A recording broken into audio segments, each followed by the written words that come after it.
Hey gang, Voltie here. Today we're going to be continuing our sideboard card series with black. I think black has one of the deeper pools for sideboard cards, however a lot of them do hit the same things, which is a notable issue with the color. However, depending on your colors or your colors in your deck, you'll usually have access to other sideboard cards. I think notably a lot of these cards are a bit less potent. However, some of them are more flexible, and so choosing the right sideboard cards for your deck is pretty important. So let's get into it. To start things off, we have Cling to Dust and Nihil Spellbomb as our 1-drop graveyard interactive cards. There are obviously plenty of graveyard cards or anti-graveyard cards in black, as you'd expect. However, Cling to Dust and Nihil Spellbomb have special-ish applications, Cling being able to gain life and being recurable and at instant speed, where Nihil Spellbomb can draw you a card when you do crack it, and you can just leave it in play. Notably, there are plenty of other graveyard interactive pieces in colorless, which we'll get to, but I did want to put Nihil Spellbomb in black specifically, because obviously to get the most use out of the card, you need to be drawing a card at the bottom. We have a Dark Blast, Dread of Night, and Fatal Push. These are your anti-creature deck cards. Fatal Push is obviously the most flexible. However, if your metagame is populated by things like Death and Taxes, Dread of Night is a pretty classic legacy sideboard card, and it does really hose those decks. Dark Blast is, I would say, underutilized in sideboards. However, it does have a very powerful effect.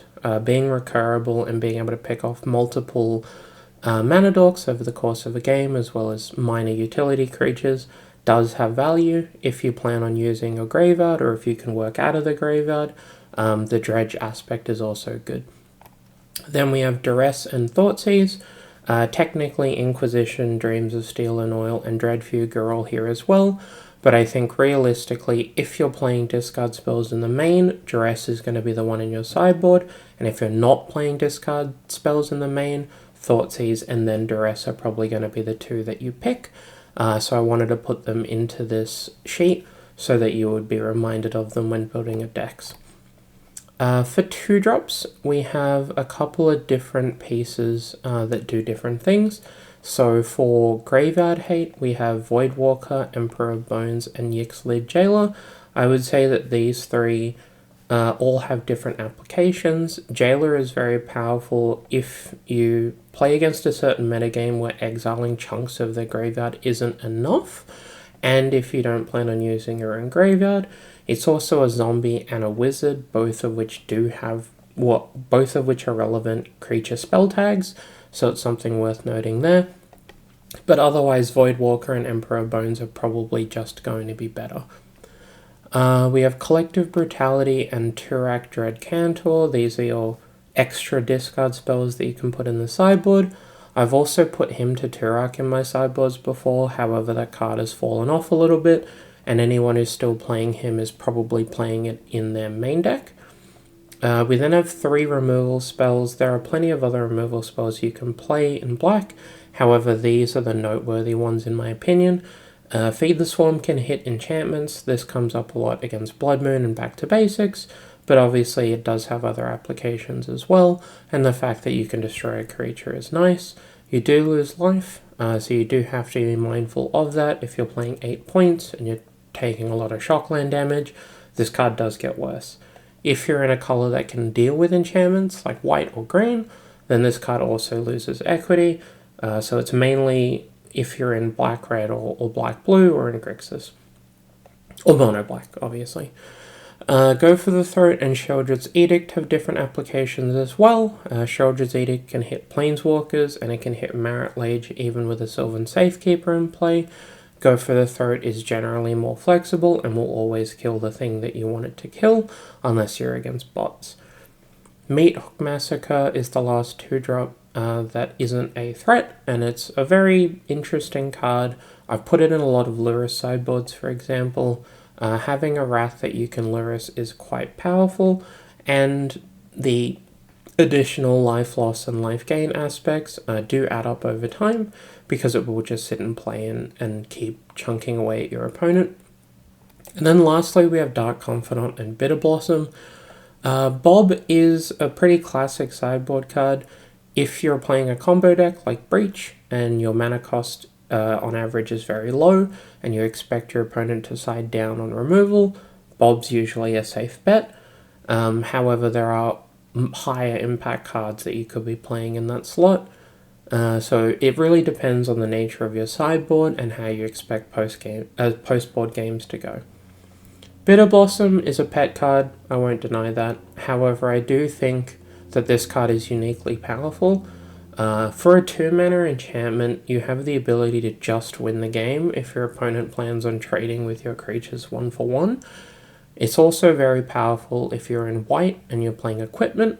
If you start putting jet counters onto fairy rogues, your opponent either has to kill the rogues, which is a losing proposition, or their window to deal with your jet is even narrower than normal, and eventually you will just kill them. So I wanted to put it here, however it's by no means necessary. For 3-drops, we have Bitter Ordeal and Necromentia. These two are your anti-dedicated combo cards. They have different applications. Bitter Ordeal is very good if you can trigger the Gravestorm and put multiple copies on the stack. However, it is quite weak in that it doesn't search their hand for a card. So if your opponent has a Thassa's Oracle in hand and some way to trigger it with Demonic Consultation or Tainted Pact, this is a blank and you're just going to die next turn. Necromentia obviously is much better in constructed formats with 4-ofs. However, I do think it's worth noting that if you're in a color that can't play something like Extract or doesn't interact on the stack very well, Necromentia is not that bad. I mean, if you're especially needing to deal with exactly one card, then 3 mana for a rate and then continuing the game as normal after that, I mean, you could do worse. Opposition Agent fills out the rest of that slot. If your opponent is planning on resolving Goblin Recruiter or Tinker or Sylvan Scrying or Crop Rotation, this will do something. It's also a flash creature, which is worth noting because it allows you to attack for the initiative after they crack in with their creatures. Obviously it has flash because otherwise its ability wouldn't work very well, but the fact that you can play it while holding up counter magic is something of note. We then have Fairy Macabre. This is your last graveyard slot, and obviously this card isn't really a 3-drop, but I think whether you play Fairy or something like Nihil Spellbomb or Cling to Dust really depends on your expected metagame. Fairy is very, very good if your opponent is planning on taking something out of their graveyard on turn 1. So if you expect people to be playing Dark Ritual with their Reanimate spells, then Fairy might be the pick. We have Engineered Plague and Plague Engineer. These two are your anti-dedicated typal creature decks. However, there's also a Toxic Deluge here to fill out the slot. If you play against a lot of elves or goblins, these cards might be worth considering, but otherwise you're probably going to be playing Toxic Deluge most of the time. Force of Despair is something I wanted to note as well. This card is one of the few things that can deal with haste creatures. So if you have a Damnation in hand and your opponent plays a Muxus, you're probably just dead. If you have Force of Despair, you aren't dead. And that's the main reason that I think owning one for your black sideboard is probably a good idea. I've put it in a bunch of sideboards already, and I do think it's probably a bit underplayed. Obviously the cost is very steep, but depending on the nature of your deck and your ability to interact on the stack or at instant speed with large groups of creatures, Force of Despair is really, really powerful, especially if you're in a metagame where people are playing goblins or Natural Order Craterhoof, for example. Lastly, we have Lily of the Veil, Lily of the Last Hope, and Phyrexian Arena. These are your general value cards. You'll probably only ever put one of these in your sideboard at a time. Lily of the Veil has the best application against combo decks because you can eat at their hand. However, it's the worst against mid-range decks because them sacking one small creature and then killing your Lily is pretty bad. Lily of the Last Hope is very good against mana dorks, and it's very, very bad against combo decks. It is worth noting that not being able to take cards out of their hand like Lily of the Veil does not make Last Hope worse against blue decks. The fact that you can buy back creatures is a pretty big deal, and its ulti actually wins the game, unlike Lily of the Veils, where in certain board states your opponent is just going to be able to continue playing the game after they get ultied by Lily of the Veil. We then have Phyrexian Arena. I'm not certain how often you want to put an arena in your sideboard, but it's probably not never, and the card's pretty cheap. If you can't play Dark Confidant in your sideboard because your average mana cost is too high, but you want a way to accrue natural value, Arena's pretty good. I mean, most people aren't expecting an enchantment out of black that matters, so they're probably not going to have their disenchants in their deck, and this will just eventually bury your opponent. There are plenty of ways to offset the life loss, like Sheoldred the Apocalypse and Baraglyph, so picking one up and having it ready to go is probably worth considering. The rest of the black sideboard cards are 4-drops, although some of these aren't actually 4-drops. We have Damnation, which is your classic anti-creature card if you can't afford to pay the life for Toxic Deluge, or if you don't care about keeping one of your creatures alive. Damnation does have, it does do what it needs to do. So owning one is probably a good idea. We then have Leyline of the Void and Ravenous Trap. These are the last two anti-graveyard cards that you can play. Leyline obviously has the negative text of not being able to be cast, or at least on time if you draw it, but Ravenous Trap is also very particular. If your opponent is entombing and then reanimating something, only one card has gone to their graveyard and you're not going to be able to cast Rav Trap.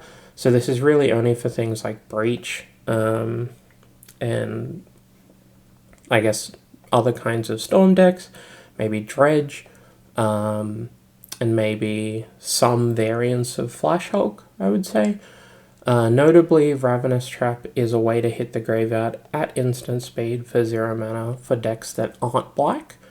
So having access to Ravenous Trap out of your, say, blue sideboard is something worth noting. We have Massacre and Snuff Out as the last free spells. Massacre is obviously very good against white decks, and that's about it. And Snuff Out is your general removal spell. I would say owning a Snuff Out for your main deck is probably more important than owning it for your sideboard. However, if you don't have the time to spend mana on killing creatures, but you do want to have a removal spell in your sideboard, for example, if you're in a green deck that is playing a Bayou for Deathrite Shaman, Snuff Out's quite good. I've listed the 2 black initiative creatures that are viable. Vicious Battle Rage just kind of sucks. Passageway Seer and Ravenloft Adventurer. If you're playing a black mid-range deck and you have the ability to rip your opponent's hand apart with Thoughtseize and Inquisition, these cards can take over the game by introducing the initiative when your opponent isn't expecting it. If they're planning on trading with all of your creatures 1-for-1 and there's not much you can do about that, if they just Swords to Plowshares your Baraglyph and Solitude the next thing, these 2 will eventually win the game just because of the way the initiative works. So I do think having them ready to go to put into the sideboard, at the very least just Ravenloft Adventurer, it's much like Court of Garenbrig and it's a nice sideboard duke. Lastly, we have Sheoldred the Apocalypse. This card is very expensive, but most of the time, if you're playing Sheoldred, it's going to be in the main deck. However, if you expect your opponent to remove some of their removal spells because you're playing a combo deck, for example, Sheoldred will just eventually kill them while helping you stabilize. It's not a unique effect and it's not a particularly broken card. However, it's worth noting that if your main deck isn't playing Sheoldred but you can cast her, it might be something worth considering for your sideboard. There are 3 more cards in this list of black sideboard cards that I've put separate. These cards are by no means necessary to purchase. However, they're worth keeping in mind that they exist. If you're playing against a black deck and you're playing against a 7-point deck, these cards are theoretically possible for people to be playing against you. So we'll start things off with Chains of Mephistopheles. If you don't know what this card does, the short version is that you can't draw extra cards. If you play a Ponder, instead of drawing a card, you're going to be looting. Or rummaging, sorry. If you play a Treasure Cruise, you're going to be rummaging 3 times. If you draw an extra card and you're hellbent, you're just going to mill a card. It's an incredibly powerful effect. It's also an incredibly niche effect. If you're playing Chains, you expect not to be drawing extra cards, and you expect your opponents to be drawing extra cards. So in a blue metagame, I would not personally recommend spending $1,000 on a Chains of Mephistopheles. However, if you're building a deck for a large event and you're asking people to borrow some cards, maybe feel around for a Chains because maybe someone will have it spare. And the card is very, very uniquely powerful. Next up we have Nether Void. So Nether Void is a 4-mana enchantment that basically adds an extra 3 colorless mana to every spell. So unlike Trinisphere, where everything costs at least 3, Nether Void adds 3 mana. This card is a complete haymaker in a lot of situations. If your opponent is playing any kind of deck with lots of cheap spells like cantrips, or they're playing Breach, for example, even if they're playing small creature decks, if you can cheat out Nether Void, that's really good. If you just cast it off a Dark Ritual, that's also probably going to get there. You're not going to be playing Nether Void that often, even if you have access to it, because it is a very particular card. It requires you to be playing a pretty specific main deck, and the functionality of it is very particular. However, if you're ahead on board and you resolve a Nether Void, the game's probably over. Unless you're only ahead by a little bit. This card adds up the tax really, really quickly. We then have the Abyss. So the Abyss is 4 mana. At the start of every turn, the player whose turn it is blows up a non-artifact creature they have. That's the whole of it. This card is mainly playable in lands. However, there are other control decks that can play it. If you've ever played against something like Drop of Honey or Porphyry Nodes, this card's kind of similar to those. The fact that it's 4 mana to essentially blow up a creature at the start of their turn forever is really, really powerful. I wouldn't recommend spending $650 on it. However, if you can get access to an Abyss and it works for your deck, maybe you should consider putting it in your sideboard. As always for this series, this list is not comprehensive. There are plenty of other black sideboard cards that you can be playing. A lot of the omissions from this list will be cards that are primarily played in main decks. For example, if you're playing Inquisition of Kozilek in your main deck, then you're probably already playing Thoughtseize. However, Inquisition is going to end up in your sideboard a lot less frequently than Thoughtseize is, for example. Otherwise, there is a video on the channel about building a better sideboard. It's part of the Voltie Classroom series. I'm going to link that below as well. But otherwise, the link to this particular subset of black sideboard cards is going to be in the description. And next week, I think, hopefully, will be red. And we'll keep moving forward until we've done the whole set. This video, like all my videos, was brought to you with the help and support of my patrons and donors that you can see up here on screen. If you're narcissistic and want to see your name in videos, there's going to be some links down below to the Ko-Fi and the Patreon. If you just want to support me and the content, those are also available as well. If you do watch a lot of my videos on YouTube, please consider subscribing. It doesn't cost you anything and it really does help the channel out a ton. You'll be notified of upcoming videos, and now that I've done the data analysis for Canberra 4, I'm hoping to be returning to daily uploads, so fingers crossed we can hold that out. But otherwise, leave a like if you liked the video, and I'll catch you all next time.